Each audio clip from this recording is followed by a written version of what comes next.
کریم آقا علیہ الصلوۃ والسلام نے یہ بھی ارشاد فرمایا کہ جو مومن دوسرے مومن کے عیب کے اوپر پردہ ڈال دے،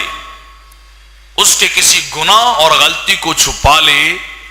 تو قیامت کے دن رب کائنات اس مومن کے عیبوں پہ پردہ ڈال دے گا۔ جس مومن اور مسلمان نے دنیا میں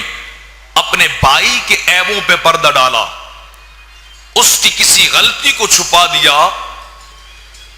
لوگوں میں ظاہر ہونے سے بچا لیا، لوگوں کو مطلع ہونے سے اس کی غلطی کو بچایا، تو جب ساری مخلوق رب کی بارگاہ میں جمع ہوگی، خلقت ساری اللہ رب العزت کے دربار گوہربار میں کھڑی ہوگی، اور جہاں ہر بندہ ڈر رہا ہوگا، شرما رہا ہوگا،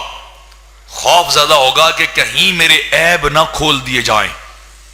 کہیں میری زندگی کا نام اعمال نہ کھول دیا جائے، تو ایسے وقت میں رب کائنات